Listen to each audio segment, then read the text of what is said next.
Okay, so we have three speakers, and I believe that they've all planned to speak for about 20 minutes each.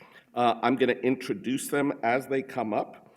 Our first speaker, Marlon Sales, is an associate professor of Spanish and Translation Studies at the University of Philippine Diliman's Department of European Languages.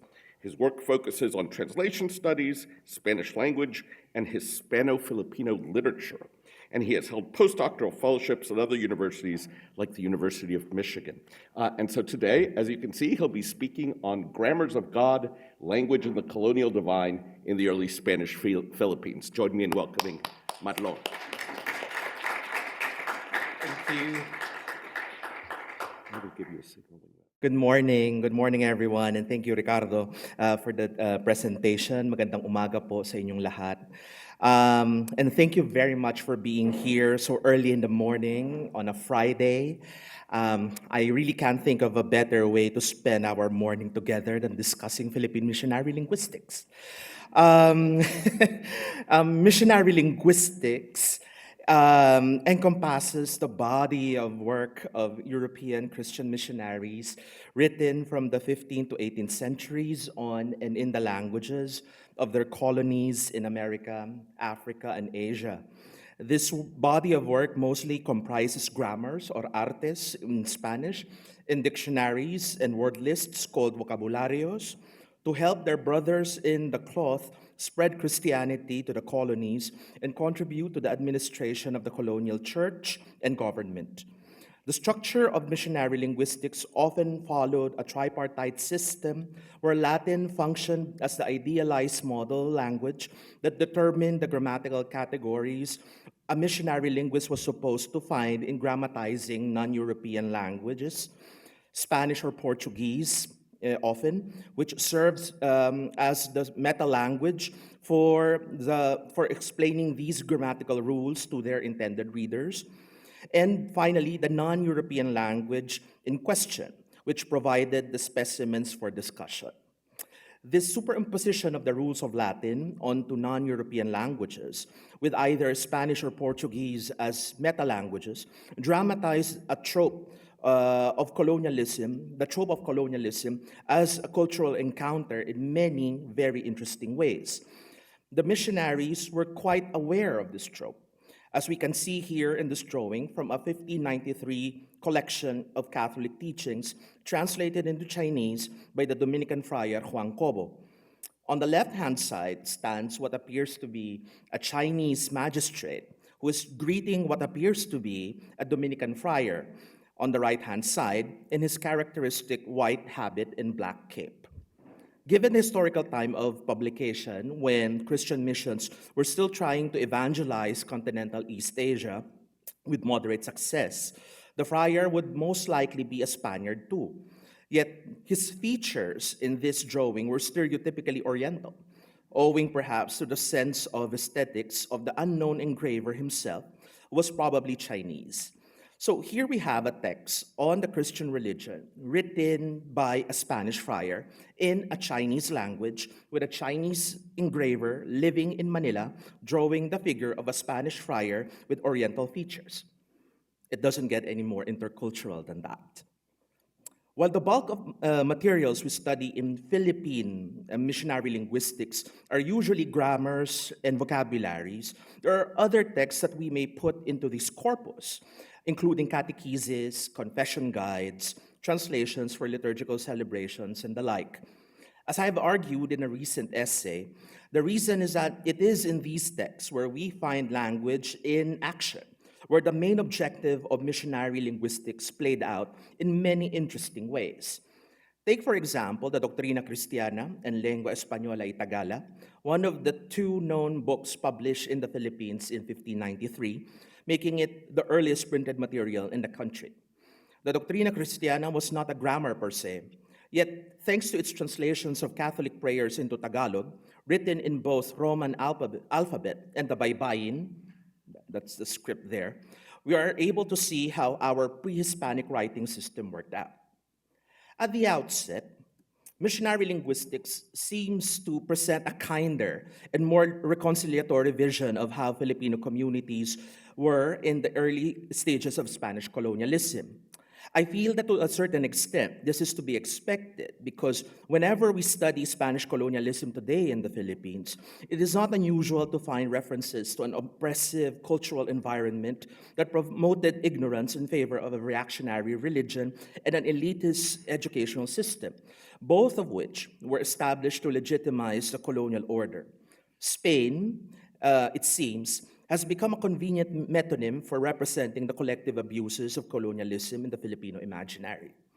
Let me make it plain that colonial abuses did happen throughout the Spanish period.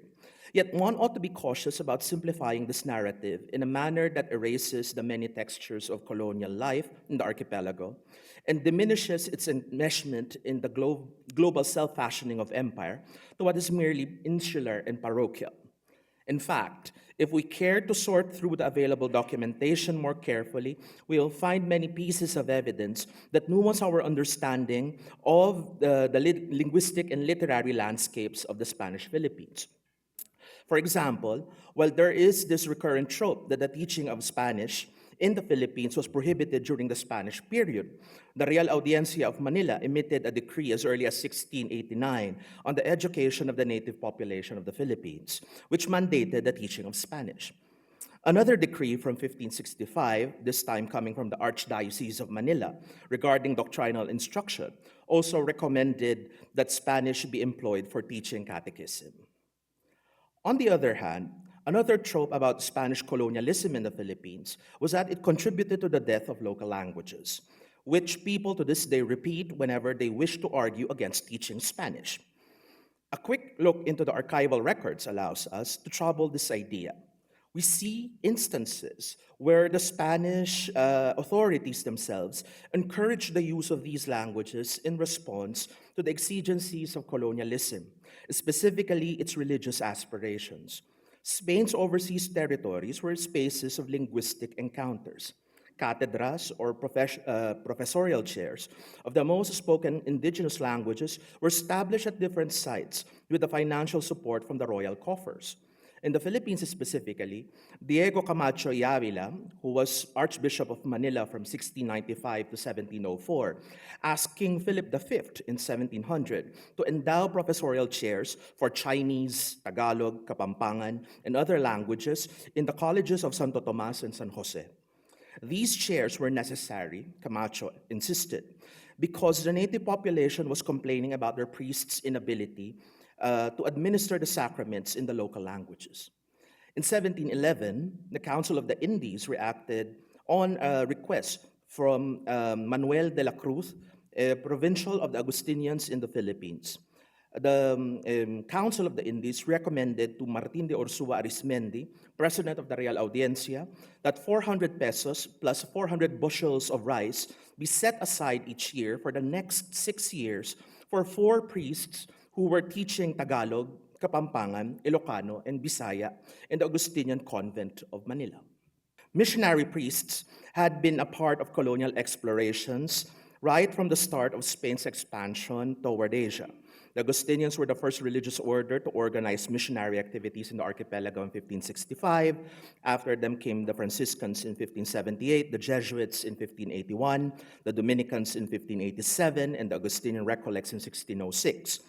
Missionaries were not only involved in the spiritual guidance of the indigenous populations, they also took on secular tasks to ensure that the success of the colonial enterprise. It was in Manila where the religious orders built their mother houses. Outside Manila, the Augustinians and the Franciscans were assigned mostly to the Tagalog-speaking provinces surrounding the capital. The Agustinians also went to the regions of Pampanga and Ilocos, while the Franciscans to the Bicol Peninsula on the southeast tip of Luzon. The Dominicans ministered in the Cagayan Valley and Pangasinan to the north, as well as in the Chinese communities residing in Manila. The Jesuits did most of their missionary activities in the Visayas, and the Augustinian Recollects in the provinces of Zambales, Masbate, and Mindoro. The geographical divisions of mission work also determined what languages were studied and by whom. While the missionary corpus for Tagalog, for example, the main language of Manila, where the mother houses of these religious orders were located, expanded considerably, a smaller body of missionary grammars and dictionaries was produced for other languages. The Jesuits published about Bisaya because they were ministering in the region, and the Franciscans published about Bicol because they were in the Bicol Peninsula. The Dominicans actively published on and in Chinese languages, and the Augustinians studied Ilocano and Kapampangan. Of course, there were crossovers, and there were some friars, such as Augustinian Alonso de Mentrida, who published outside the language domains of their specific orders. Missionary linguistics is not representative of the actual linguistic demography of the Philippines. If we compare the number of languages that had a missionary text to the number of known Philippine languages, we shall see that only about 6% of them are represented in the missionary corpus. A vast majority of Philippine languages had no missionary grammar or dictionary written about them. Tagalog has the most materials, followed by Bisaya. We have to underscore that the term Bisaya in missionary linguistics may refer to different Philippine languages, including Cebuano, Waray, Iligaynon. Spain's colonial project demanded that the missionaries zero in on languages which they described as generales in order to facilitate the conduct of missionary work. The objective was not to write missionary grammars and dictionaries for all languages, but instead for those that could reach more speakers in the mission areas. The breakdown is reflected in the Newberry collection quite beautifully. You have a vast collection of missionary texts in Tagalog, for example. The first Tagalog grammar was printed in 1610 by the Dominican Francisco Blancas de San Jose, and the Newberry has a copy of its third edition from the 1800s. More notable Tagalog texts in the Newberry collection include a first edition of the Arte de la Lengua Tagala y Manual Tagalog of the Franciscan Sebastian de Totanes, which features a full-length detailed confession guide never before seen in other Tagalog missionary grammars until that point.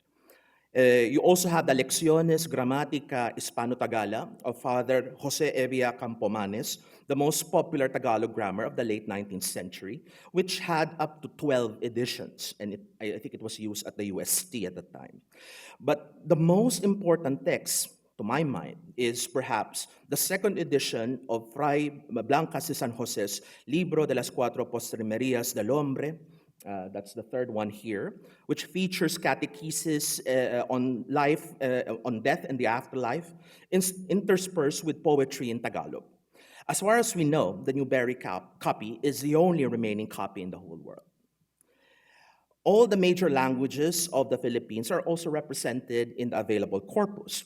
These languages include Kapampangan, such as in the second edition copy of the Arte de la Lengua Pampanga of the Agustinian Diego de Bergaño, the Arte de la Lengua Pangasinano Caboloan of the Dominican Mariano Pellicer, a reprint of the Arte de la Lengua Bisaya Iligayna of the Augustinian Alonso de Mentrida, and a reprint of the Arte de la Lengua Cebuana of the Augustinian Francisco Encina. Newberry also has missionary grammars of lesser-known languages, such as Ibanag, spoken up north in the provinces of Isabela and Cagayan, whose grammar was written by Father Jose Maria Fausto de Cuevas, the Teruray language in Mindanao, with a grammar written by the Jesuit Guillermo Benazar, and the Maguindanao language studied by Father Jacinto Juan Martí, also a Jesuit. The corpus of missionary linguistics, however, should also include texts written in and on languages that were not autochthonous to the Philippines, such as Chinese and Japanese. The Philippine Islands in general, and Manila in particular, were multilingual places even before the arrival of the Spaniards, thanks to trade relations between the peoples of the Philippines and their neighbors in Asia.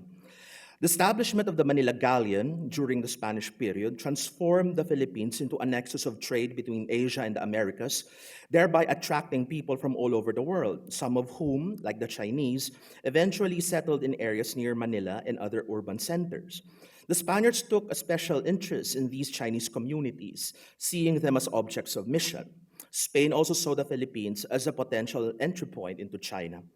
As such, the publication of texts in these languages was a logical outcome of the place these Asian migrants had in colonial society. And here you have some of the more noteworthy texts written on in Chinese that we know of.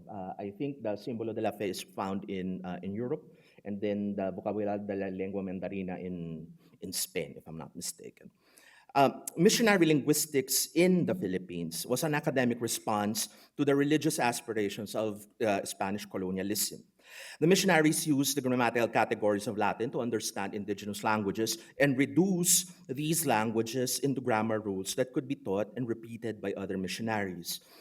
As without any imposition, the application of the grammatical categories of Latin was not entirely seamless.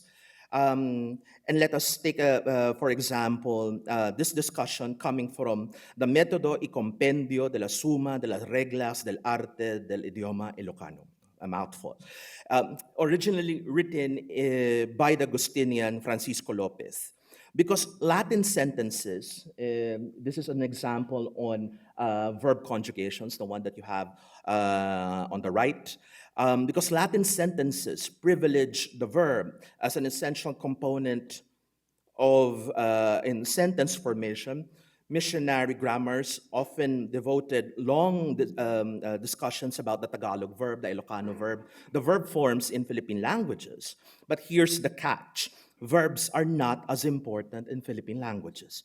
In fact, it's quite usual for us to form sentences without verbs.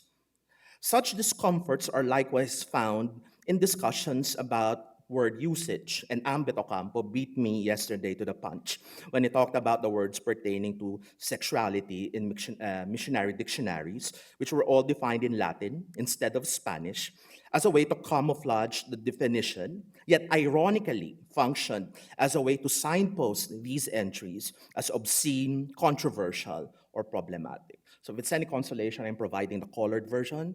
Ambet only had the black and white. Let me add to Ambet's observations yesterday by looking further at actual admonitions on sentence construction. In the second half of the Tagalog grammar of Fray Sebastian de Totanes, we read very specific instructions on how priests should administer the sacrament of baptism, for example. Totanes sternly cautions priests against using Tagalog in pronouncing the formula for baptism. According to him, priests should perform the ritual either in Latin or in Spanish because this would be the only way to guarantee the validity of the sacrament.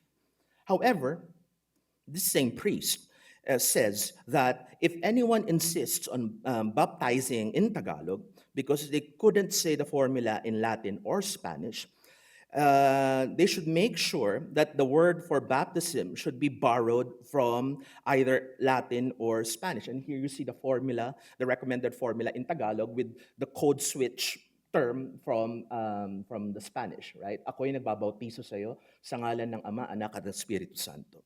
In other words, from prohibitions against using specific indigenous words to refer to Catholic liturgy, to deliberate and idiomatic constructions to belabor Christian concepts such as original sin, grace, salvation, the Immaculate Conception, etc., which were considered essentially untranslatable into native tongues, missionary texts were full of specific instructions on how to understand the concept of the divine, on how the divine should be expressed in Philippine languages, and ultimately, how such attempts at indigenization seeped into the construction of a moral and ethical worldview based on a localized expression of what was deemed to be a universalizable belief system. And this is what I am referring to with the term colonial divine in this presentation. Philippine languages were seen as important objects of study precisely because they could be used to create an indigenous discourse on Christianity. Beyond the intellectual commitment to find difficult equivalences between languages that we know now to be taxonomically different from each other, the creation of missionary grammars, dictionaries, and other ancillary texts was predicated on the possibility that language could be deployed to enunciate how colonial subjects ought to behave and relate themselves to a bigger and even novel constellation of meanings, where their lives and their experiences had to make sense through the sense of a new religion and a new polity. And I think I leave it at that. Maraming salamat po.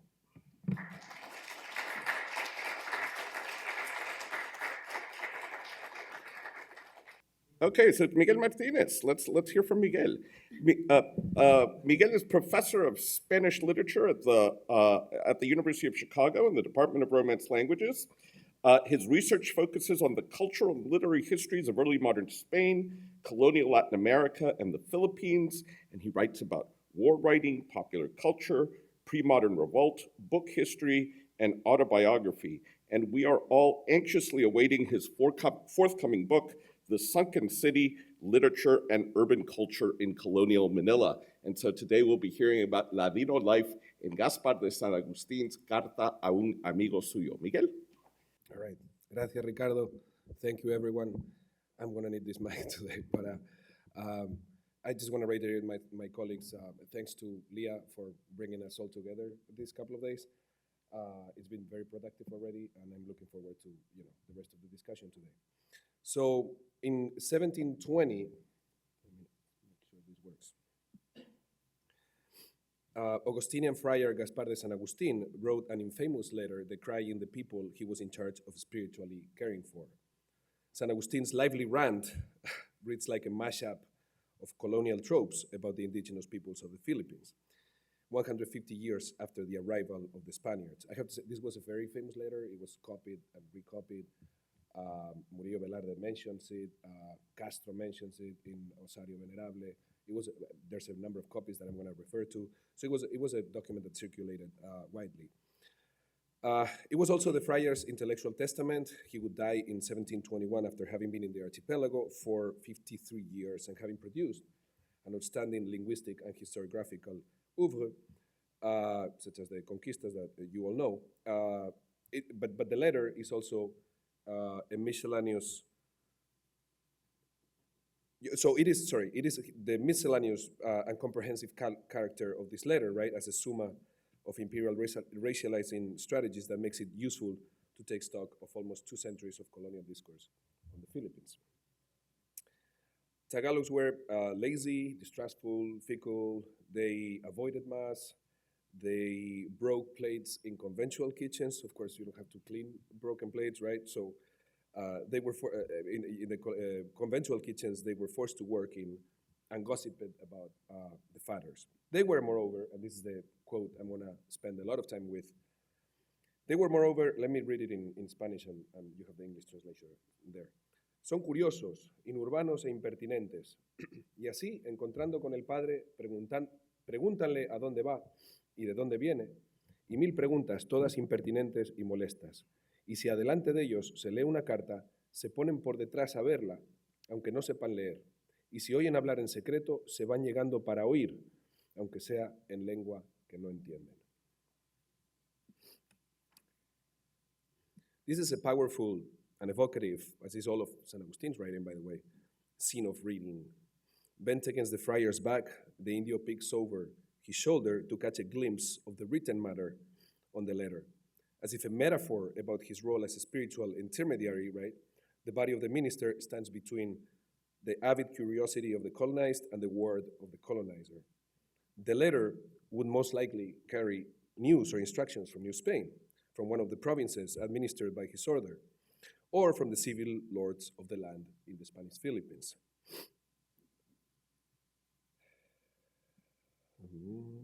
Where am I?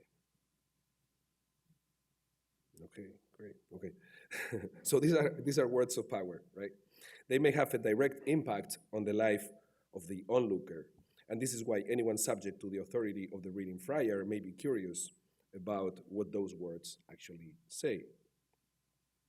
To reach for a better sight, the Indio bends over, somewhat invading the friar's personal space from behind, while lightly recounted, right, in San Agustin's text, the bodily dynamic of this tiny story, which develops around a piece of paper, may have the hint of a menace. The scene could happen in a convent cell where Spanish missionaries of all orders employed indigenous and enslaved labor. But the friar could also, more likely, be caught on the street, as the sentence about his comings and goings seems to suggest, right? There's a dynamism, a movement implied in the phrase. Friars did, in fact, read while walking on the streets of Manila or going, about their business in Manila. Only a few years later, in 1747, another Augustinian recommended those brothers in charge of running secular business in the capital to bring with them a to-do list or books to keep them company in the long waits of the audiencia. In line with classical arguments about colonial culture, St. Augustine's complaint foregrounds the centrality of literacy and its capacity to regulate and structure colonial society. First, the scene dramatizes some of the scholarly discussions on Angel Rama's powerful argument about the lettered cities of the Indies. On the one hand, St. Augustine does indeed center written culture as a key technology of power and colonial extraction linked to imperial urbanization. Words on paper belong to a priestly caste, as Rama would put it, but in this case is actually literal, right?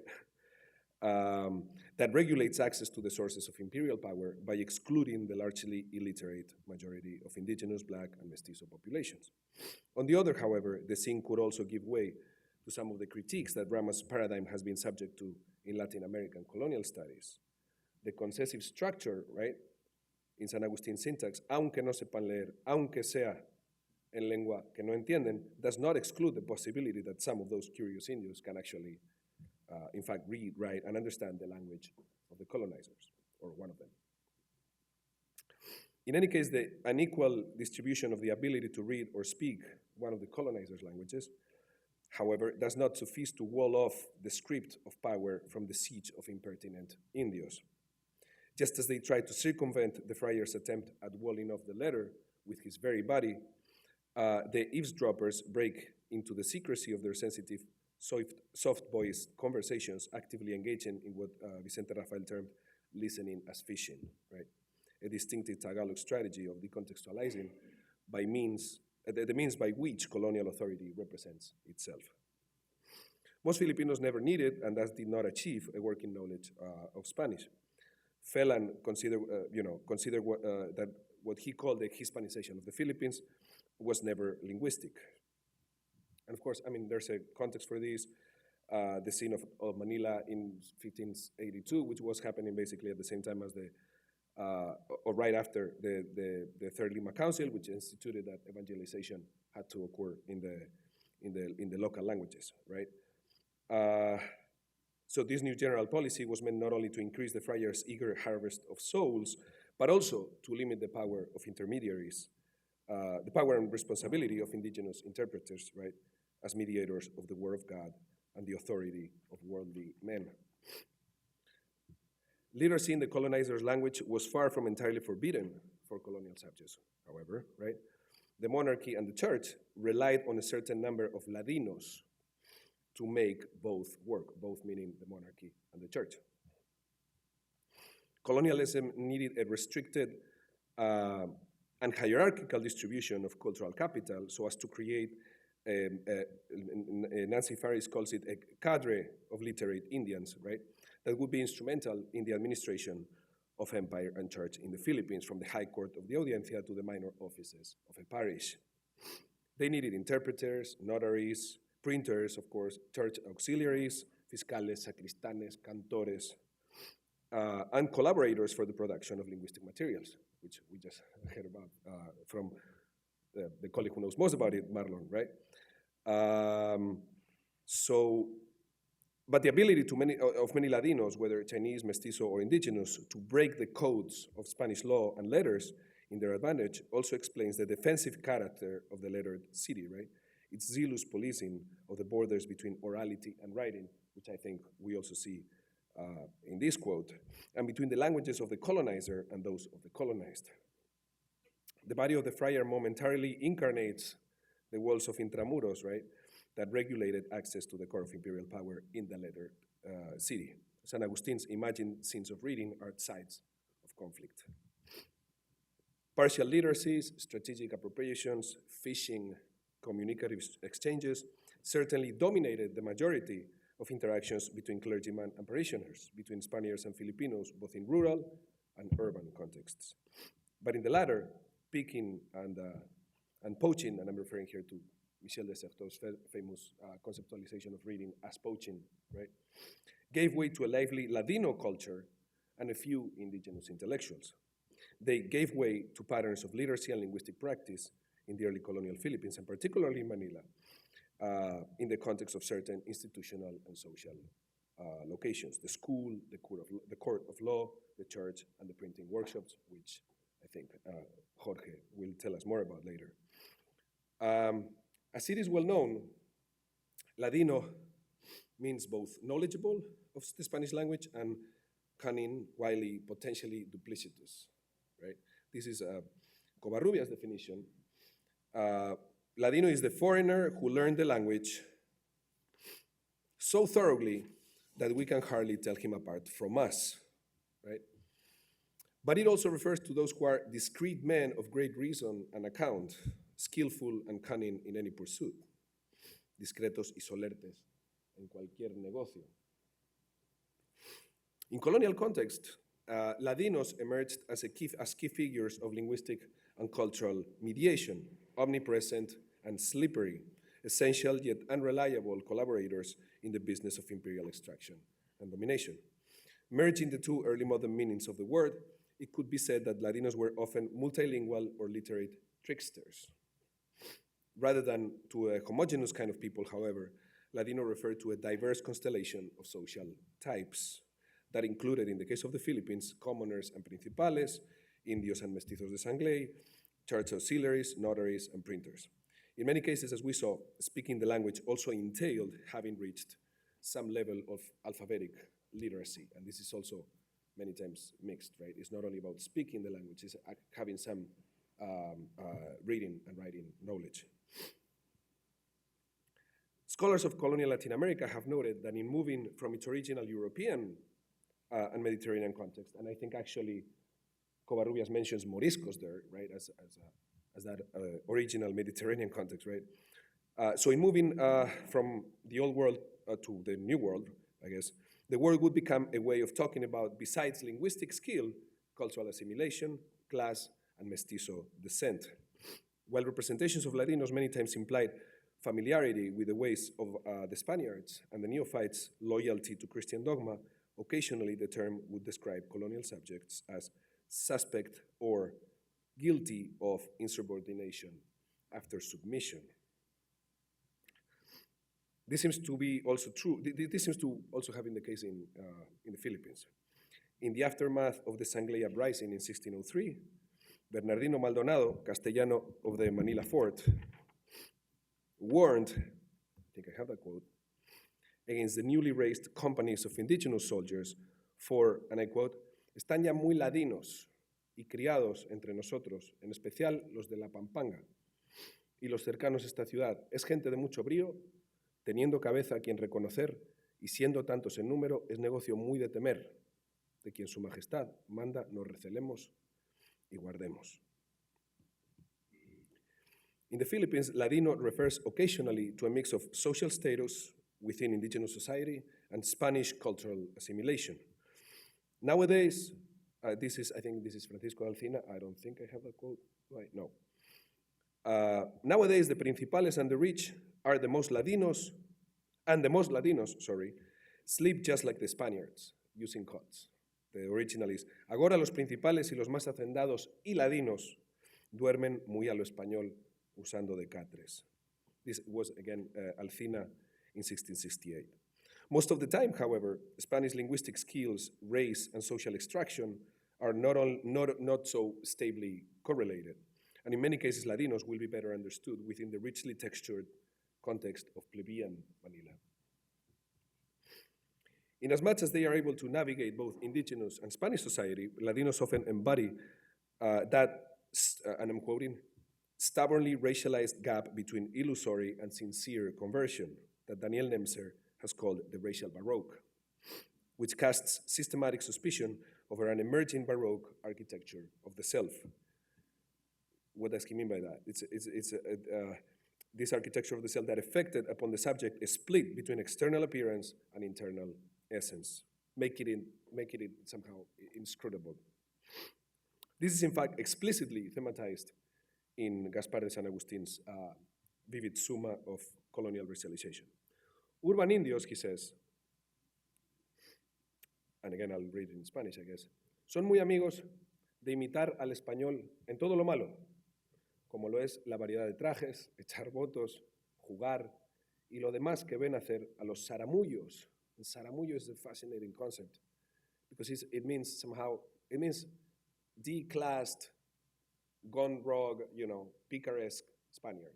Spaniard meaning white, español, right? Regardless of where they were born.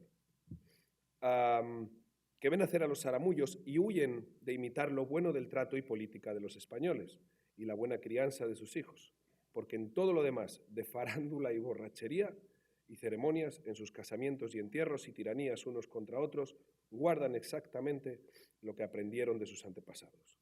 Y así junta en uno los vicios de los indios y los de los españoles.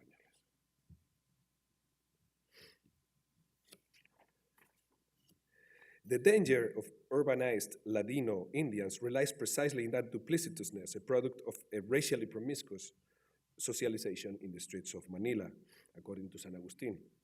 The appearance of accommodation, which in this instance includes both religious and cultural conversion, right, conceals a resistant core defined by indigenous idolatry and unruly street behavior, fronting, cursing, gambling. Literacy and conversion, moreover, often go together. If we are to believe what one Mixtec nobleman reproachingly said to a convent boy in 16th century Oaxaca, I'm comparing different colonial contexts here, right? And he said, just because you know how to read a little now, you think you're a Christian. So you see that conflation, right? Multiracial socialization in Manila turned the scions of the imperial elite into stray rogues, zaramullos, and fit for social and political reproduction, which was a huge concern in colonial Manila. A city that always found itself Spanish Manila, unable to reproduce itself, and thus reproduce the colonial order. And conversely, it is partly thanks to the teachings of these zaramullos that urban Indios would become Ladinos. So it is this, again, promiscuous socialization in the streets, right, that brings together zaramullos and Ladinos. Interestingly, and despite this partial cultural assimilation that San Agustin describes, in another moment of his letter, he explicitly locates the duplicitous linguistic practices of Ladinos, the main strategy for resisting being captured by the colonial order. The worst crime, I think I have that quote. No, I don't, sorry. The worst crime among them is to tell the father or the alcalde what is going on in the village, which they call to be a mabibig. Ratting out one's peers to the colonial authorities was the most abominable guilt for Tagalogs, right? La culpa más abominable. So discretion was a remarkable policy that the infernal Satán Machiavelli has taught them. Notable política que les ha enseñado el infernal Maquiavelo Satanás.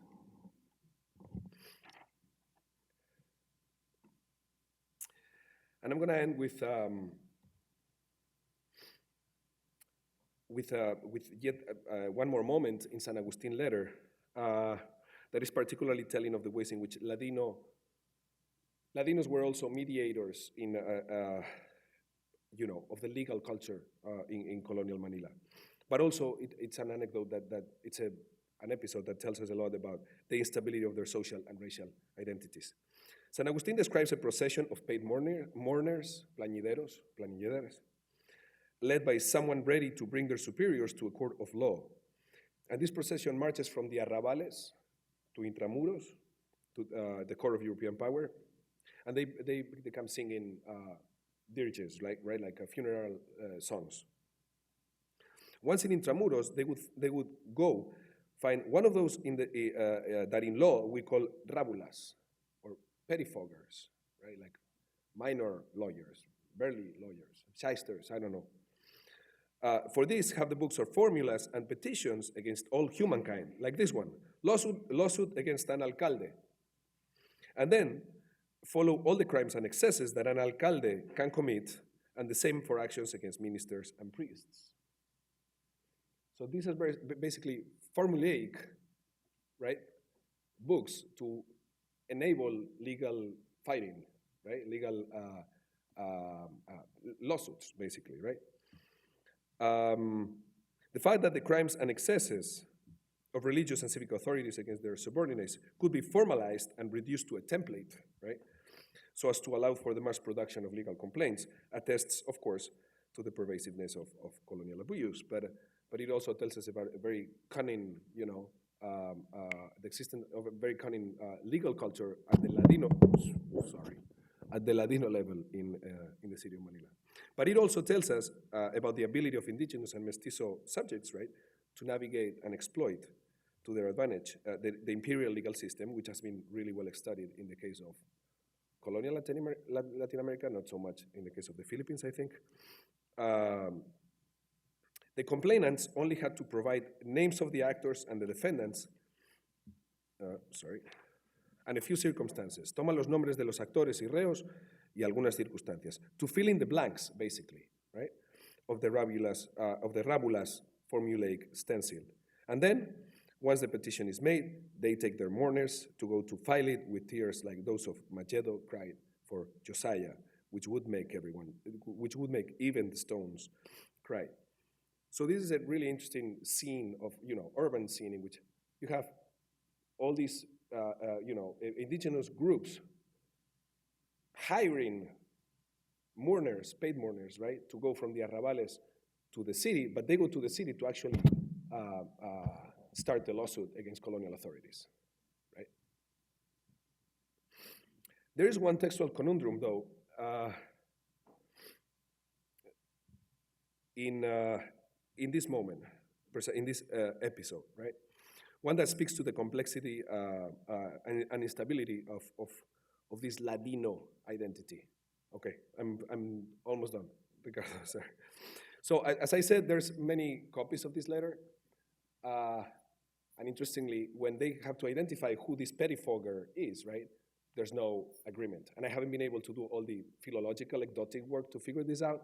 But interestingly, the copy at the Newberry said, algún letrado, you go find some lawyer, right? But then the Lily copy says, algún indio. And those words are interesting. I mean, those can hardly, in terms of textual transmission, those are not mistakable words, right? So there's something else going on. And then Delgado, who copies it in his chronicle, right, says, algún indio letrado. So he resolves, the textual conundrum, but just making lettered Indians.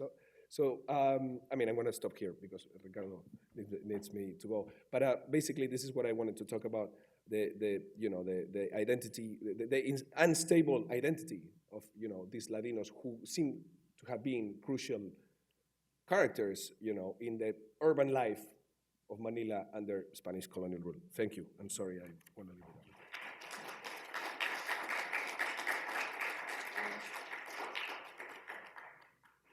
Okay, our last speaker is Jorge Romero Mojaro, or Jorge Mojaro Romero, actually, who is a professor of literature at the University of Santo Tomas.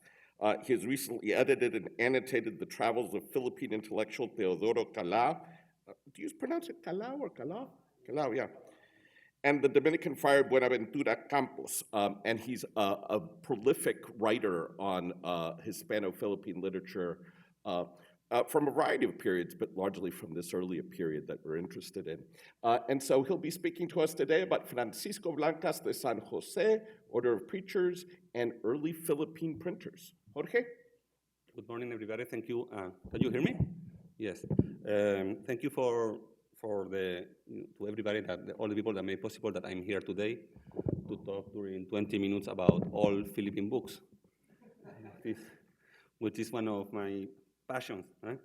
So, I'm going to talk about the first stages of book production in the Philippines, but I'm talking about book production with the Gutenberg press. No? I'm going to ignore the 3 books that were printed through the xylographic way.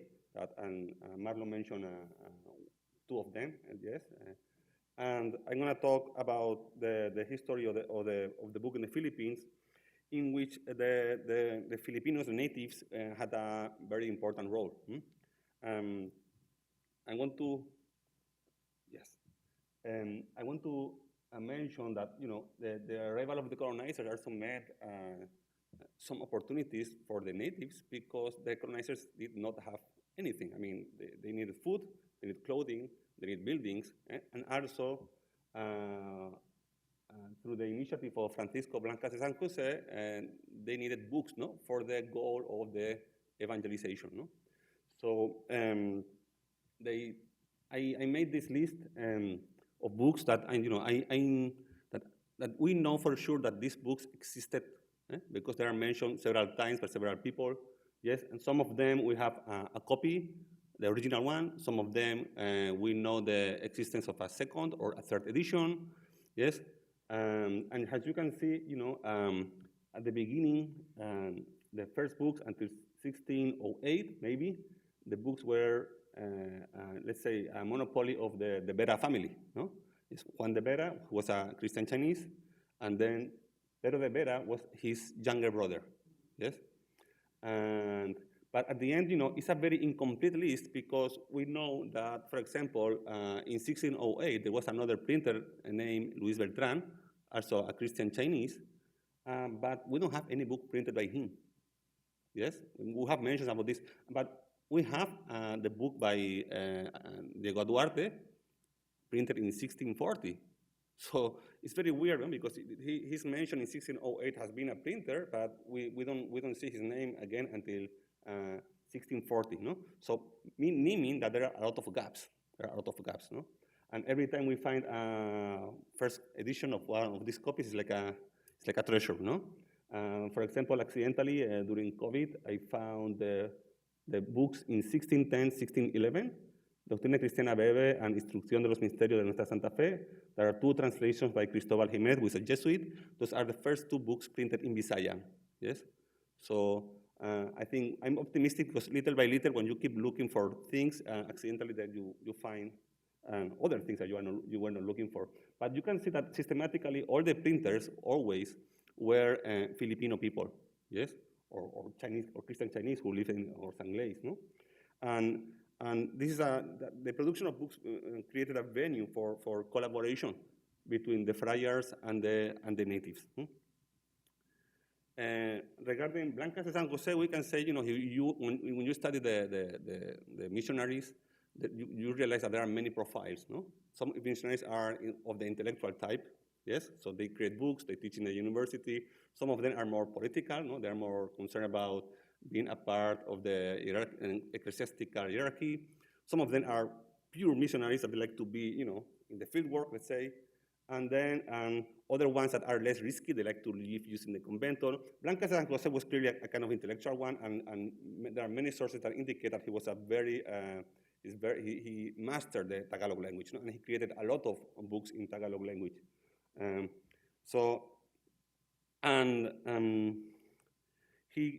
He probably had the incentives to create a printing press in the Philippines. The printing press in the Philippines that was discovered more than 100 years ago was not imported from Europe, like happened, for example, in Mexico, but it was created in the Philippines. It was a very hard job because you need to cast. No? You need to use those stones, those metals. No? You need to. It's a very hard job to really create a printing press. No. Here we have, by the way, there is Luis Beltran, the printer, 1640, the book of Duarte, who was yesterday there. This book was exposed. No?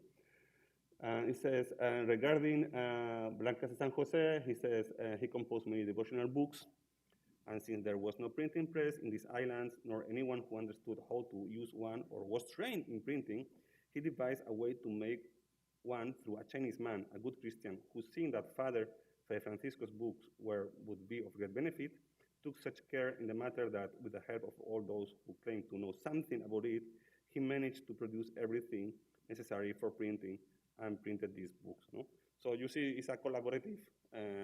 Let's say the theory of printing was known probably by the Spaniards in Manila, but how to do it manually was something that was, let's say, done by the natives. No, in this case, it's Juan de Vera. De Vera is not a very common surname, yes? And then I found out why they had these surnames, because they were apadrinados by Santiago de Vera, who was the fourth or the fifth governor, no? So this is one of those Chinese families who became Christianized very early, no? And somehow they were protected, no?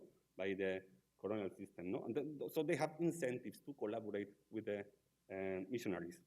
So in regarding Juan de Vera, the sad thing about sometimes we need to believe what the friar says and what the chronicler says, and it's always very religious oriented, no? They say, there have been in this town, Binondo, many Chinese men of exemplary life. Juan de Vera was not only a very devout man and much given to prayer, but he also ensured that everyone in his household lived likewise. Moved solely by the great spiritual benefit that could be gained from holy and devout books, he undertook the great labor required to establish a printing press in this land where there was no craftsman who could guide him or explain the European method of printing, which is very different from that used in the kingdom of China. Yet, with the Lord's help in such a pious endeavor, and with Juan applying not only constant and extraordinary effort, but also all the powers of his great intellect, he succeeded in achieving his goal. He became the first printer in these islands, and not out of greed, for he earned much more in his trade as a merchant, a profit he willingly gave up solely to render this service to the Lord and for the good of the souls of the natives. So you can see, the first collaboration between Christian Chinese and this intellectual friar, no? And that was the birth of the printing press in the Philippines. Coming back to this list, you can see also the press that was printing. The printing press at the beginning was a kind of nomad press. Yes, there are different theories about maybe they had also an Augustinian press. Maybe there was also a Jesuit press, but it doesn't fit. And in my opinion, it was just a nomad press, no? And they could easily transport the press through rivers or through sea, right? Whatever was needed. Sometimes it was, the printing press was borrowed by the Augustinians, for example. That's why we have that book printed in Bacolor, no? Or in Pila, no? Where the Franciscans were working. No? So we have the first collaboration with Juan de Vera, and this is the only book that printed by Juan de Vera that has survived until today, which is a book of rules of the Dominican order. Yes. Yes. Well, I have to say also that if you look at the list, the titles don't look very exciting. No one expects here to find the Lord of the Rings or something like that. No, but it says a lot, no, about the priorities, no, of the religious orders, no, and that is for me is very meaningful to understand. For example, no, in 1602, before 1602, they already had the basic, no, which is a Doctrina Cristiana in Tagalog. Okay. So what is the next for a Dominican? A book of the excellencies of the Rosary, no? So the Dominicans are very much into pray the Rosary, no? Then what else? So then they start publishing books in order to shape or to model, no? the behavior of the new Christian people, right? Like in a edifying Catholic manner, no? Marlon mentioned this book before. It's a very important one. I think this one, in my opinion, is one of the most important books here because it's the only copy in the world, as he mentioned. The title is Libro de las Cuatro Postrimerías. And to be honest, at the beginning, when I read that, I didn't know what is a postrimería even. I'm not very familiar with this religious thing. But of course, I started reading about that because I wanted to understand this book. I believe that it would be necessary to make a facsimile copy or a modern philological edition with footnotes, because this book, I think, is very important even for the history of Tagalog language also. I showed this book in my class of missionary linguistics, and my students were amazed, because so many words change meaning. The syntactic structures were also a bit weird for them. That's the word that they use. It's weird. No?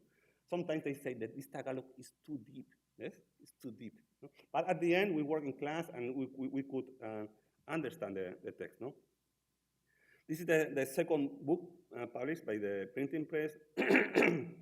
And what it appeared first in this catalog of Filipiniana by Lietz, no? In 1956. Right away, this Lopez del Castillo, who was a librarian in the National Library of the Philippines, made this book public in that book, no? Disquisiciones histórico-bibliográficas, no? So, and then I was wondering if there are many books regarding this topic, no? Postrimerías are the four last things, no? The four last things, let's say the four last stages of our life, no? And the afterlife too, yes? So it's a very uncommon topic, yes? I found very few books dealing specifically with this. I mean, it is mentioned, there are passing mentions in theological books, in sermons, but books specifically that talk about this topic, I found only these three. There are a few books after, and that's it, with the title, with the name Postrimerías, regarding this topic. And then, and this is the structure, yes? So first, there is a typical dedication. There is a general presentation. What are the four last things? And then there is an explanation of each last thing. So after chapter 1 and 2, 3, and 4, there is a long prayer as well. Yes, and also it's very didactic. Yes, it teaches what are the four last things through real examples of the life of saints, through anecdotes. It's a very easy book to understand. No? The languages and the examples are very easy to understand. No? Then at the end is so you see the first one is preparation for the death. Yes, then is the final judgment. Then if you didn't behave well, you go to the hell, and then if you are a good person, eventually you will achieve the glory, which is the heaven. No? And I was thinking why Blanca and San Jose specifically choose this topic, no? Because I think it has a power I don't like this word, but a power of coercion, yes? Because it's telling you that you should behave in this specific manner in order to have a great afterlife, no? Yes? And it makes you be afraid of not behaving in a proper way, because otherwise you will go to hell, right? And also, it's very interesting the last part, which is the coplas. Here, yes? Coplas a su modo y composición sobre las mismas materias de las cuatro postrimerías. And then he says, por si se quisiesen aficionarse a cantar estas o otras tales, y no las que suelen, muy en daño de sus almas. So, this is a very, it's very strategic, this thing, no? We know through the early chroniclers that the Filipinos like very much that performativity. They like theater and they like singing, and they were skillful in playing their instruments. So what Blanca de San Jose did is used to take the song, the original Tagalog song, with the original melody, and he replaced the lyrics. Yes? So for example, if the original Tagalog song talked about maybe a native hero, he just replaced the lyrics with the content of the four last things, right? So they could it would be easier for them to memorize, no? The content, no? Yes, that's it.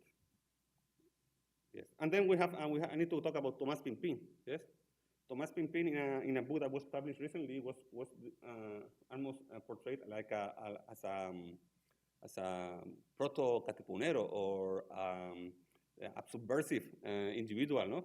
But to be honest, I found just the opposite. It's a person who really associated closely with the friars, and he was all his life working for the friars, and had a very let's say assimilationist point of view, right? So this is the incomplete again list of books. We don't know because sometimes he printed books, but his name didn't appear. Yes, but you can see. While Blanca de San Jose was in charge, let's say the unofficial owner of the printing press, Tomás Pimpín printed some books. Then there is a hiatus, no? 10 years. He disappeared, no? So basically, when Blanca de San Jose left for Spain, and actually he died going to Spain in 1614, Tomás Pimpín stopped working with the printing press. And eventually he was called to work again with the American press in Binondo. Yes, so he started to print those very, very rare books printed in Japanese, but with Roman alphabet. No, the 3 books in 1623. He printed many books, until 1636, and then he changed the printing press. The Jesuits bought a new printing press, and he moved from the Dominican order to start working for the Jesuit order. So you can see all his life is linked to the Spanish missionaries. Then, if we look at the prologue of the book, no, Libro Pancaralan, no, I think this book is absolutely incredible, yes, and I will explain now why. No? In the prologue of the book, he says, "Let us thank God that we are on the side of the Spaniards, the early Christians, and that our hearts are united in the most generous spirit of fellowship." And then he says, "One of the best customs they have is to speak their language with seriousness, and are you not going to study it? You will be like corpses if you dress like Spaniards, but do not imitate their customs. Why do others wish to be Spaniards in their clothing if their way of being is not Spanish? If someone speaks to you in Castilian, you become confused and flustered like a madman. Is this not what you should especially concern yourself with?" So he's basically criticizing those early Tagalog people that were like imitating shallowly the behavior of the Spaniards, but they didn't know the language. No? He also explains in this prologue that the reason for the publication of this book is that since he mastered the language so well, his friends were asking him to give him lessons. So he actually wrote lessons for them. And at the end, what he did was to compile those lessons into this book. If you compare the book of Blanca de San Jose was printed the same year, no, the grammar of Pimpin, they're absolutely different. Absolutely different. You know, I mean, Blanca de San Jose, and Marlon is the #1 expert on that book because he studied very well that. Is copying the typical, arte and reglas structure of the book, when the Tagalog is shaped, is seen through the lenses of Latin, right? Basically. But then the incredible thing about the Tomás Pimpin book is that it's the only example that I know of a colonized subject who wrote a grammar of the colonizers. Yes? And he did that without any education. Yes? I believe most of us speak several languages. If someone tells us, "Hey, why you don't write a grammar of that language?" It's such a difficult task, no?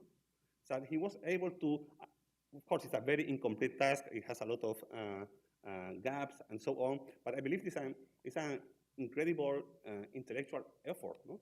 To suddenly to decide to create to structure the grammar of Spanish language in his own terms. That's the originality. That he's not following any European tradition on how to make a grammar, but he's doing a linguistic work with an indigenous point of view. No? And for me, that's the most interesting thing, and it has not been very studied. No? There are people who make comments about the Awits and so, but I believe that the linguistic content of this book is actually is wonderful, really. Yeah? I read it with my wife hated me because I was making questions every day to understand this book. And then, a part of Juan de Vera and Tomás Pimpin that were printers, then we have the figure of Latinos, no? Yes, and we have Don Fernando Bagombanta, no? The mention of Don, it says a lot, no? That is a person who belongs to a very high social status, or yes, or was very Hispanized maybe, but this poem also that appears in the Memorial de Vida Cristiana. We only know the second or the third edition of this book, not the first one, and it's a very original poem as well because it's a poem dedicated to the book as an object. Yes, as an object to know the truth. Yes. So it says, "Gracias seden sempiternas al que hizo salir la estrella." Of course, it's God, no? "Que destila las tinieblas de toda nuestra tierra. Oh libro, preciosa pieza, tú en ti contienes y encierras cualquier doctrina buena que dentro del alma penetra." Then it says, "Oh la gente de mi tierra, vaya fuera la pereza. Aprender cuesta letra, poco trabajo cuesta." ¿Sí? So again, as like Tomás Pimpin is somehow a Hispanized or Westernized person, or is a person who is very close to the colonizers, and he's calling again for the assimilation, cultural assimilation of their own people, no? Mucho es lo que se interesa, seremos hombres de ciencia y de ajustada conciencia, que no haya diferencia del de España al de esta tierra, you know? So he's calling for a absolute, communion, let's say, union, I would say, yes, between the Tagalog people and the Spaniards, no? The sad thing is that, while Blanca de San Jose was in charge of the printing press, we see collaboration of, more active collaboration of Philippine authors. No? We have Tomás Pimpin, who was allowed to publish a book. Then we have Fernando Bagombanta. But when Blanca de San Jose stopped being the one in charge of the printing press, Filipino authors disappeared. Yes? It is my suspicion that Blanca de San Jose was a person who was very close to the natives. Right? It was a person who was very much in contact with the parishioners. Yeah? Unlike the owners that had the printing press or the people who was in charge of the printing press later, no? That's why after that, for so many decades, we don't really have Filipino authors. It's very rare. No? Sometimes we found a Latin poem in a book, but very scarce. No? So this is all I wanted to say. Thank you very much.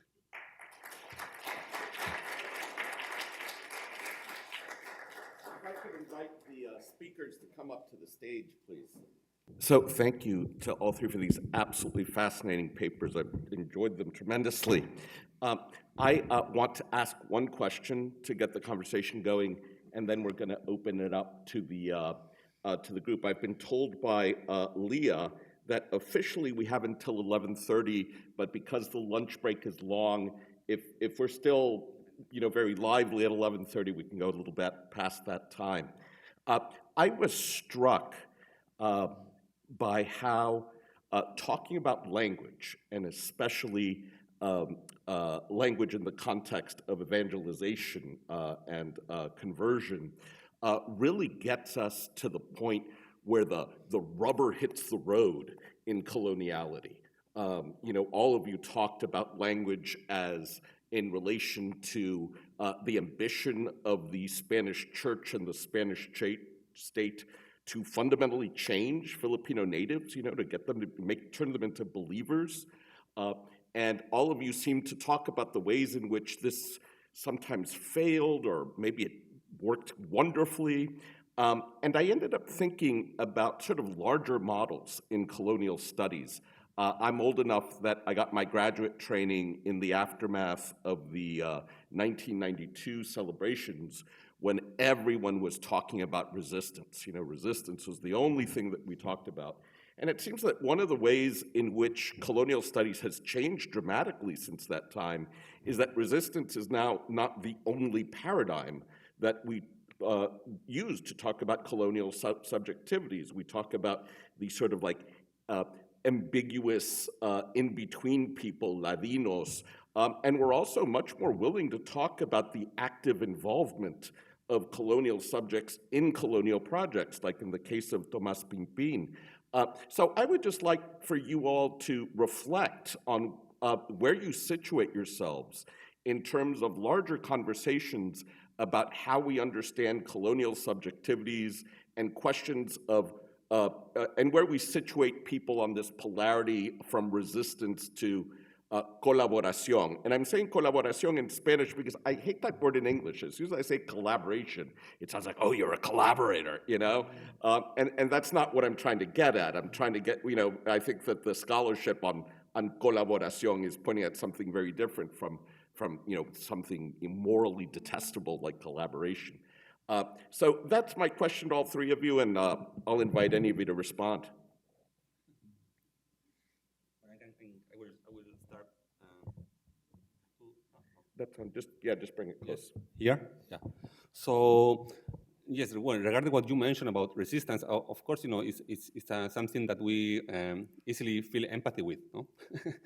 we like somehow the revolutionaries or people who is looking for justice and so on. But at the same time, I was thinking that if we want to have a whole picture of the colonial process, no, and how the Spanish monarchy worked in Southeast Asia, we cannot understand it with the collaboration of the natives, yes, and also with the native agency, right? And that's important, and also try to see it not in a political way, but in a natural way, right? So, you have intruders in your land, but eventually those are there to stay. We don't know until when. Yes. So sometimes you start having a contact with them, and eventually they can offer you a job, and they can give you a chance for your family to prosper and think, and trying to be more in a more human way, right? That is not necessarily always a position of enmity. Sometimes there are many cases. I realized about that while reading the essays by Luciano Santiago. Yes, because he made me see other way. All those barangay captains, gobernadorcillos, small entrepreneurs, and even the first female printer, right, Remigio Salazar. He made me see, all the important role of those Filipinos that are usually silenced, by national historiography, and they had a very important role in the development of the colony.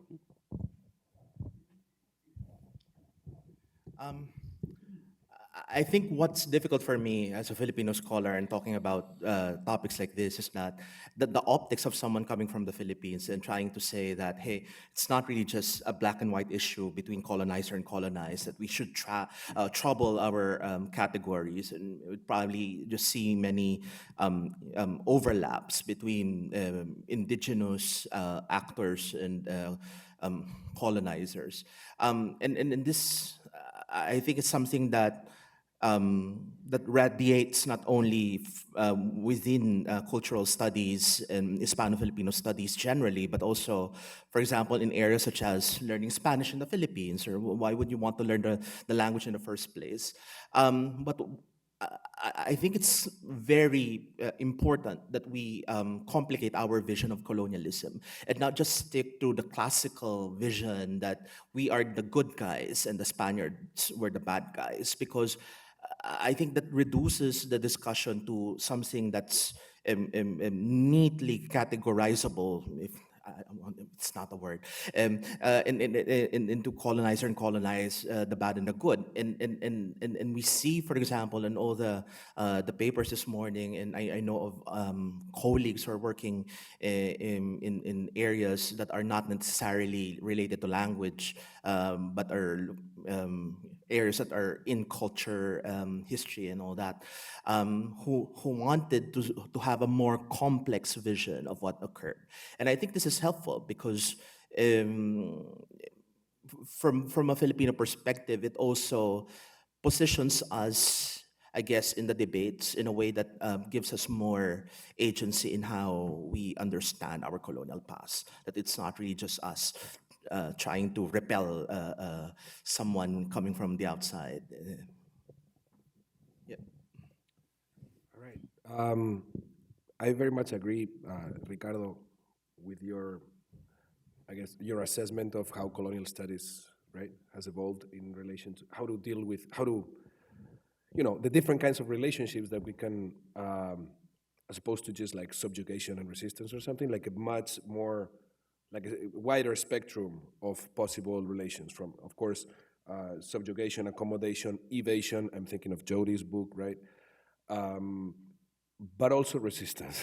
And I understand the urge to, I don't think we would do anyone a favor, but by displacing conflict as the center of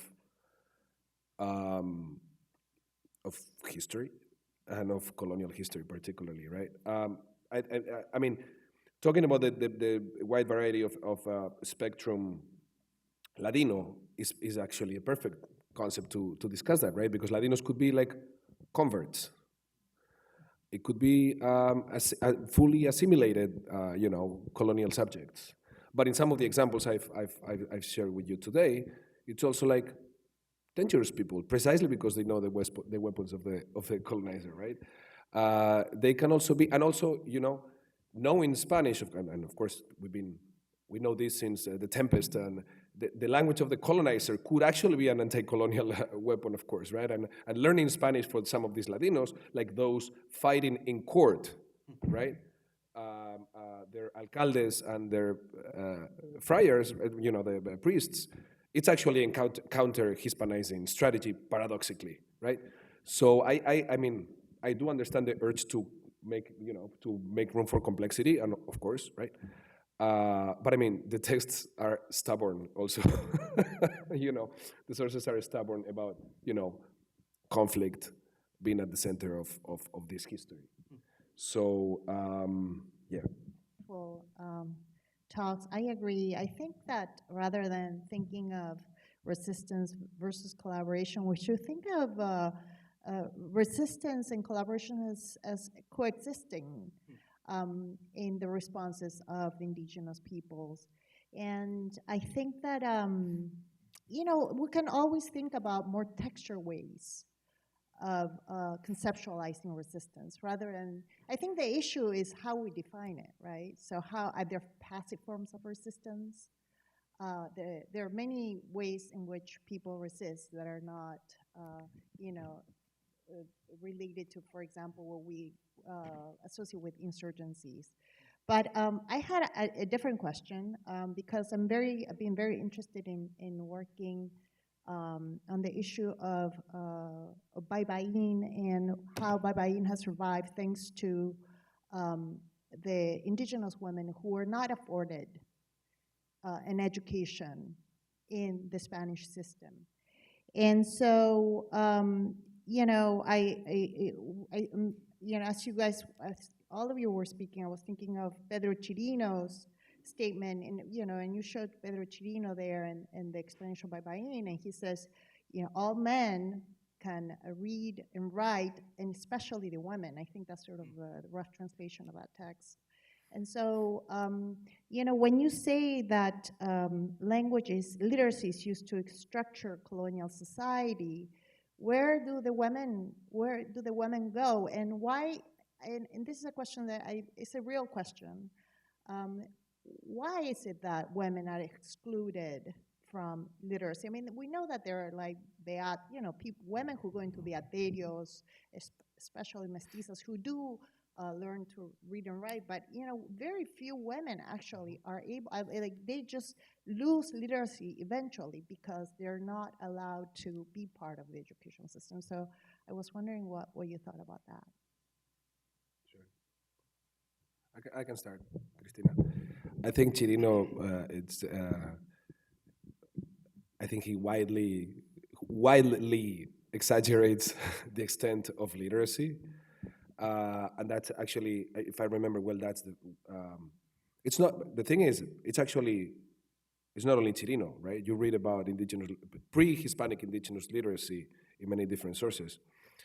But I think it's evangelical propaganda, because what he says there, he says, all these Indios, they keep books in their houses, they all read the word of God, they all, so, I mean, and actually that is at a very early moment of colonization. I think that can coexist with the fact that actually Latin alphabetic literacy, right? One of the effects that literacy being at the center of colonialism has is actually excluding women, right, and traditional literacy in Baybayin. That I think might be true, but I think my impression is that Chirino widely exaggerates the extent of pre-Hispanic literacy. Does that make sense? He's the first one others kind of follow suit, and I Right. think they repeat what he's saying. Exactly. But yes. he's really the first one, and just because someone exaggerates in one part of a text doesn't necessarily mean that they exaggerate in all parts, right? So I'm wondering why you think that there's. It's hard to believe that 100% of all.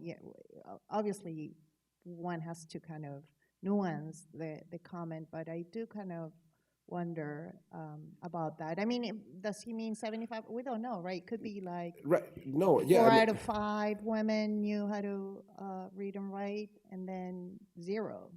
Right.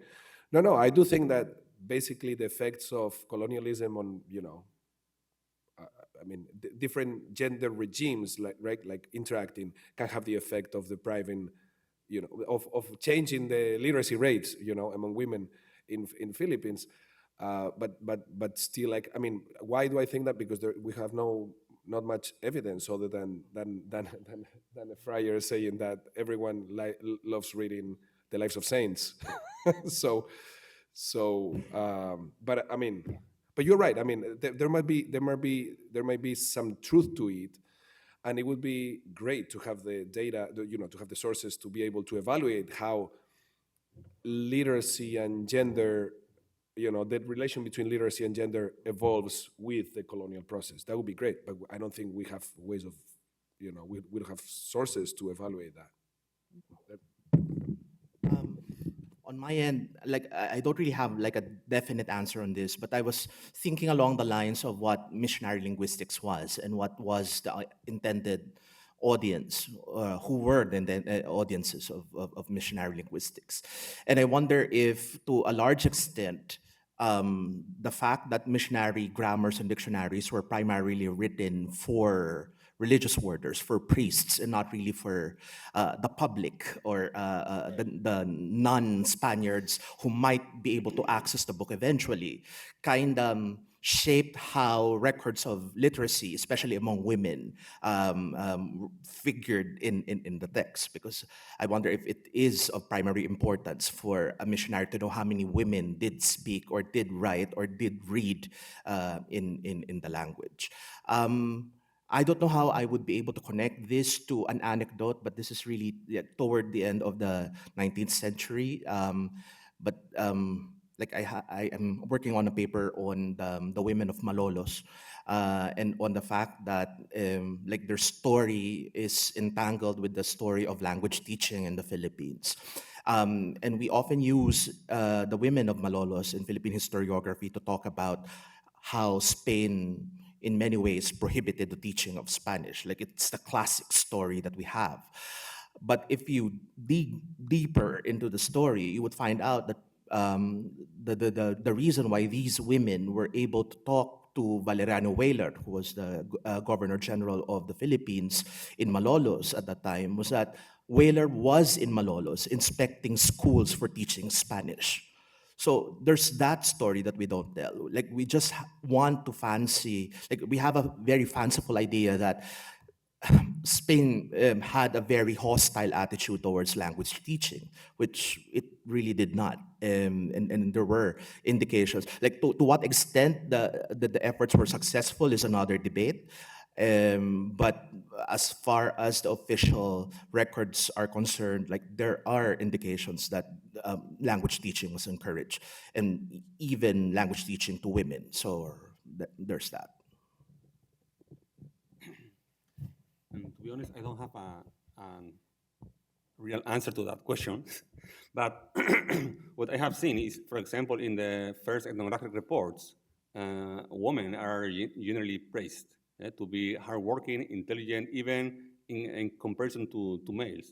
Like they are even more hardworking because in comparison, the males spend a lot of time doing nothing. They get drunk, while the women are more responsible. So generally speaking, you look at the Boxer Codex or other early ethnographic reports, women are praised. Like it seems that they have a prominent role within the society, not a passive one. But to be honest, when you start reading then the first chronicles, the women remain invisible. Yes, they only are mentioned when they are very pious, or they are very, or for example, when they are good at convincing the rest of the village to convert, for example. Yes, but sometimes even in that case, not even the name of the woman is mentioned. Yes, so it's a pity, but yes, we have to work with sources that do not help us too much. Can I quickly correct my answer to Christina, because now I thought of, some of the ecclesiastical trials, very few that we keep, right? Actually, the ones you know very well at the Hispanic Society of America, for instance, actually we do have women signing their names in trials, sometimes in Baybayin, and some other times in the Latin alphabet, right? This is very sparse anecdotal evidence, but there is some evidence of female literacy in those ecclesiastical trials mostly, also at the Lily, right? But I mean, I don't know of anyone who has systematically studied this, but there's some evidence. I was one of John Phelan's graduate students at the University of Wisconsin. And as you know, he wrote The Hispanization of the Philippines, The Millennial Kingdom of the Franciscans, and on, books on the Christianization. And what I was stunned by your presentations were none of you made any differentiations among the orders of priests that were coming to evangelize in the Philippines. That is, the Dominicans and the Augustinians had mental ways of trying to convert the indigenous peoples, at least of New Spain and of Peru, and in the Amazon, and in Paraguay. The Jesuits had a very different attitude and training that they would essentially kind of acculturate with the indigenous people in order to give them a vocabulary by which they would then be converted to Christianity. And the Franciscans had the strategy of the body, that is, punishing the body as, flagellating themselves, trying to mortify the body as a way to purify that for conversion. But none of you made any differentiation among the strategies for Christianization or linguistic, trying to learn the new languages of Spanish or acculturation, which again were very different strategies among the different orders. So I wondered how you would respond to that. I guess, on the question of what techniques the friars use for grammatizing Philippine languages, there's scientific literature that suggests that by the time the friars reached the Philippines, they already had the idea of how to approach Philippine languages because of their experience with the grammatization of Amerindian languages. I'm trying to remember the author who said, who wrote about whereas in America it was trial and error, it was observation, and they're just trying to figure out how to impose, as it were, the categories of Latin onto Amerindian languages. By the time that the friars reached the Philippines, they were already well versed with the technique. So the problems that they may have had in America were not the problems that they encountered in the Philippines. But yeah, that's a good point that you're pointing out, that that there were differences. Perhaps for me, what struck me was that it was there was emphasis, for example, on education whenever you read Jesuit sources or Dominican sources, and probably because they have the big universities in the Philippines. I'm doing something on the Franciscans right now, and I'm really trying my best to look for sources on university education and higher education, and I have very scant references on those. Well, I was talking on regarding a very short period, no, like the first decades, no, and it was focusing in Dominica. But as he mentioned, there was a kind of unofficial competition between the Jesuits and the Dominicans to have a leadership within the country, no. And it's not only they have different strategies; they also have different, They are, I also tend to see that religious orders as institutions of power, right? Each one, and they are competing against each other. So, for example, because of the Recollects arrived the last ones, they were sent to the most far away and dangerous lands, right? So they were sent to northern Mindanao and Palawan, no? And because of that, they had to face those murder raids and so. But at the beginning, for example, at the beginning of colonization, I can see, although the Augustinians arrived early, somehow they were unsuccessful, for example, converting the Sanglays, and that's why the Sanglays were transferred to the Dominicans, for example. Yes, and then we see a clear competition. No, that the Dominicans were able to post their first bishop. Yes, Domingo de Salazar. Yes. And then the Jesuits came with the first educational institution, which was Colegio de San Jose, right? And then the Dominicans came with the printing press, and then the Dominicans came with a university. And then I see more a competition with not only a strategy, but within them. For example, the Jesuits, in my opinion, created a printing press in the Manila because they realized they were losing the battle to make propaganda regarding the martyrdoms in Japan. Yes, because of the Dominicans had their own printing press and did not allow to print those the Jesuit martyrdoms yes, and they wanted to send those news to Europe as soon as possible. So at the end, the Jesuits were forced to set up their own printing press, so the people in Europe knew faster regarding the Jesuit martyrs in Japan. No, so it is true that they have different strategies, but I tend not to see that. I tend to see more the conflicts and the competition within them. I think I'm with Jorge on this one. I mean, I don't. I take your point, Ramon, that maybe in theory there were different strategies, but on the ground it's just like brutal, raw competition among them. I mean, I've literally seen in the sources Dominicans and Augustinians killing each other. You add Jesuits to the mix, and that is that is just open war, right? So I think it's more.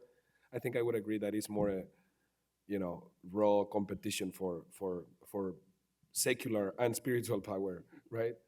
That, but I mean, at the same time, if Jorge's thesis is about the itinerant nomad printing presses, right? There's a certain degree of collaboration in relation to linguistic strategies, right? So yeah, I mean, I wasn't talking about evangelization, but But not necessarily competition, probably, because there's also collaboration, because that's yeah. there's also that suggestion that the printing press that printed Blancas de San Jose's grammar was the same printing press that printed San Buenaventura's dictionary. And they were from two different orders. Yes, the Franciscan and Dominicans had good relationship always. Yeah. Always. But not the Jesuits. Hi. Thanks for your presentation. It's brilliant. I have two simple questions. One is for Marlon. Okay, so I just want to know if the missionaries' views on the use of indigenous languages in preaching and administering the sacraments changed over time. Like, was there an increasing adherence to Latin for using, not translating terminologies to the indigenous languages? Because I'm asking because in the homilies of a Franciscan friar in the 1590s, he tended to use Tagalog to refer to some sacraments. So, yeah. And then my second question is for Miguel. Was Gaspar de San Agustin's, I just didn't get this clearly, if was Gaspar de San Agustin's letter meant to be published? Or was it a real letter with a real addressee or a rhetorical device? I don't know. Because I'm not clear why there are several copies. Yeah, thanks. Yeah, so officially the policy was to use Spanish in the liturgy, but then the friars discovered that it was easier to learn indigenous languages. I think this line is repeated in the historiography: "Obedezco, pero no cumplo." Like, I obey, but I don't comply. So even if the official policy is to use Castilian, the friars found it more productive for them to learn languages. I would have to say that if you're consulting a homily for your basis, a homily is liturgically supposed to be proclaimed in the indigenous languages. You may have the entire liturgy in Latin, but the homily is meant to be declaimed in the indigenous languages. And even we know of friars who don't do their own homilies, but rather read from a prepared homilies. And that's why here in the collection, in the Newberry collection, we have several sermonarios, homily collections that you could just, like, you go to that. So this is the second Sunday of Advent. I need to deliver a sermon. I'm not quite well versed with Tagalog, so I'll just go to the book and then read of the homily. So that's that. Those homilies are intended to be delivered in the indigenous languages. Thank you, Grace. Quickly, so I don't know if this was an actual letter. Probably not, because it was not intended to be published, I would say. But I think he's writing in a tradition and in a genre of kind of humanistic letters that don't necessarily need a real interlocutor, right? There's a lot of quipping, a lot of facetiae, not like this kind of humanistic joking going on, a lot of literary references. Quixote is in there, Lazarillo is in there. So it's certainly not, it doesn't feel like a real letter. It did become very, very popular and people copied it a lot, right? But it was never printed. It was all copied in manuscript form. And I think it was, yeah. I mean, he had like real, it is definitely not Gaspar de San Agustin's most important work, right? But it got really popular and people liked, obviously, this letter. And Gaspar de San, you know, one of the things that I think sometimes when we've met in other, you know, many friends and colleagues here, we've met in other places, one thing that actually would be useful for everyone, I think, would be to identify a few figures, you know, in colonial Philippine studies, early, whatever, Hispano-Philippine, I don't know, whatever you want to call it, right? That kind of have that are authors somehow, that are, you know, have in Foucault's sense, like, you know, they perform a function, they are recognizable as such, they are distinguished from others. Gaspar de San Agustin would certainly be one of those, right?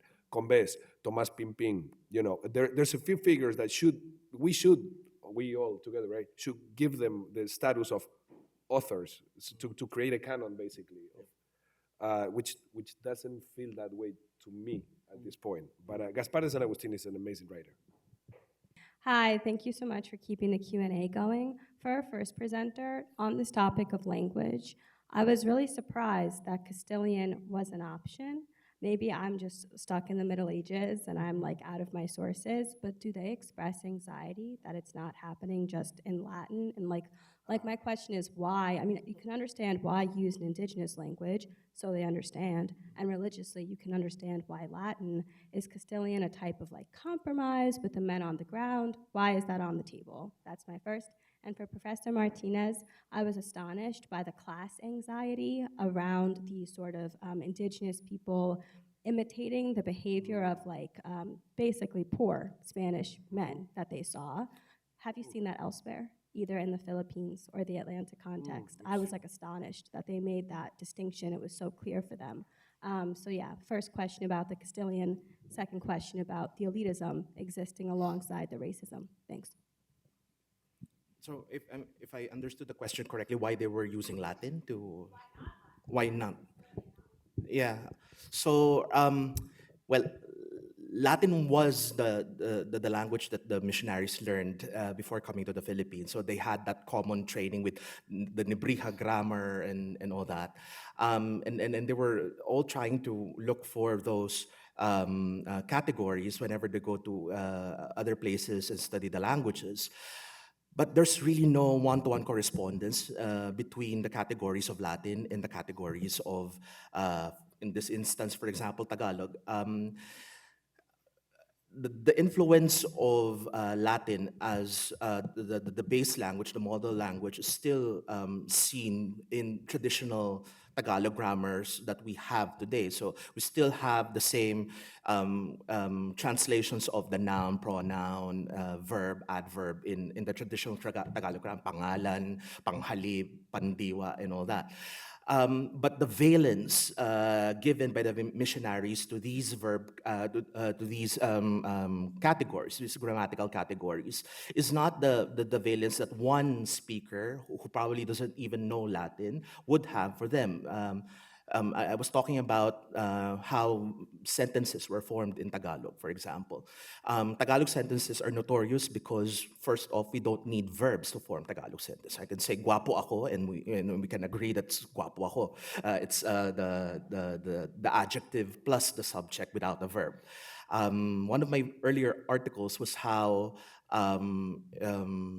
difficult it was for the missionaries, and they were saying this all the time, that these Tagalog people don't even have the sum fuit construction, the verb be, in their languages. And for someone who's coming from Europe, who's schooled in the traditions of Nebrija, to look at a language without that category is weird. We have verbs, for example, we have constructions, for example, where we don't even have subjects. The missionaries were quite aware of these anomalies. And they were saying that although Latin is what we're using as our basis, we have to make room for these particularities, for these specificities that we keep finding in these languages. Thank you, Alexa. So it's a really great question. Saramuyo is a fascinating category.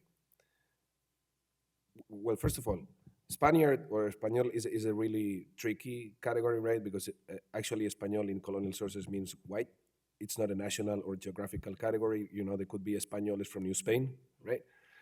So, I mean, there are some poor Españoles in Manila, but not many, right?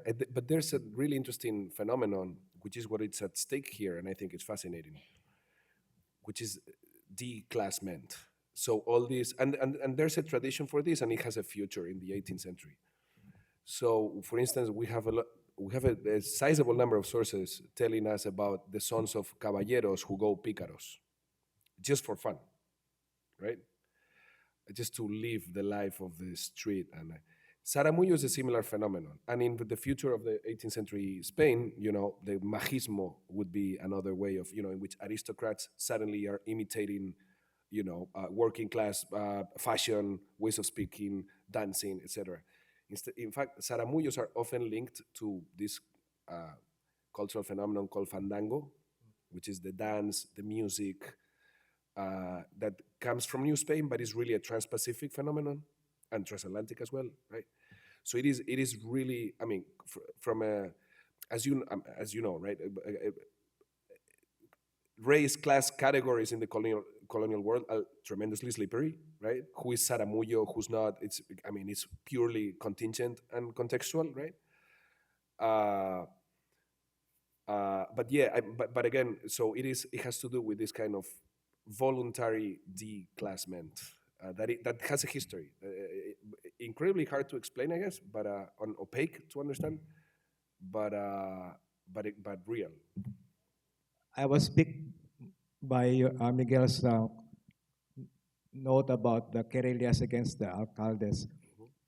So, firstly, you find this trait among Filipinos already observed by Spanish administrators in the late 16th century. There's a document in Seville saying that the Filipinos are very happy that the Spaniards are here now because now they can file a lot of complaints against their governors and mayors. So that's it seems to be running through. Now the question is, Gaspar de San Agustin mentions that the Indios brought books of these complaints. So this is now more for Jorge. Have you found any of these books of complaints? Because that would be a significant piece of literature in Philippine printing. Did they exist?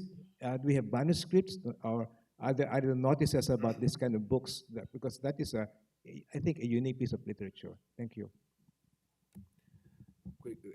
Thank you, Ricky. Really quickly. So these were not books. These were like like forms, where complainants would just fill in the blanks with the name of the alcalde. So it was actually it is not only a Filipino practice. It is documented in the Andes as well in Latin America. So this was a way of, you know, I mean, there was a lot of litigation, right?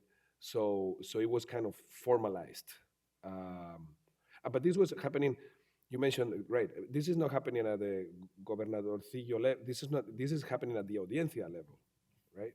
So, but I don't know. I wish we had one of those forms. Jody, we'll make yours the last question.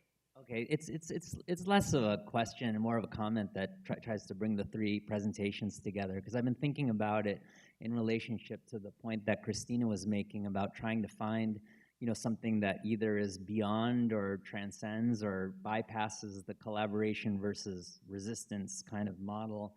And I was, you know, thinking about it in relationship to all three papers about one of the things that struck me is the heterogeneity of possible responses to this thing that's called colonial rule, which to me reflects the nebulousness of what colonial rule actually even means.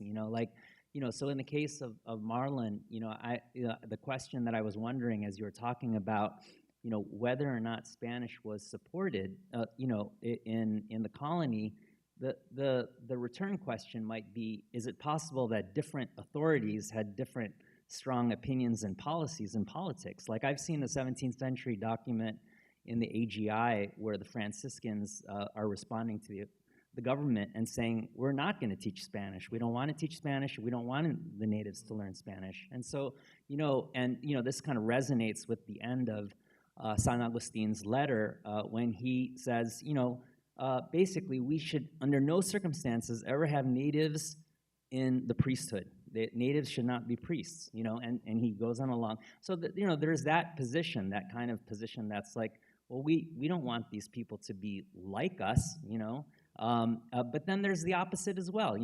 Juan Jose Delgado writes a very strong rebuke of San Agustin's letter. And so then there are people on the other side. And the same thing is also true in the case of different native responses.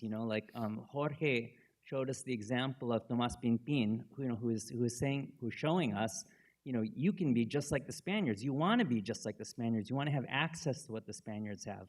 But then on the other hand, you have the emergence of the custom that Miguel talked about, which is the rebuke of being mabibig. Like in native communities, if you're mabibig, you're stigmatized because it means that you are collaborating with Spaniards and you shouldn't have anything to do with them. You shouldn't be telling them about your customs. You shouldn't be sharing with them how the community works. So there's already a heterogeneity in both native and non-native responses to the different kinds of demands that colonial rule is voicing, and from different spheres of authority and jurisdiction, ultimately. And so that kind of goes back to the comment that Ramon was also saying, that even between the religious orders, there are these kind of questions of who has the final say on how things are done, what its relationship to officialdom is, whether that's the official church hierarchy, or that's the crown, or that's their own pope or religious superior. All right, well, I'm going to have the final say in terms of saying that it's time for lunch. So let's thank our panelists.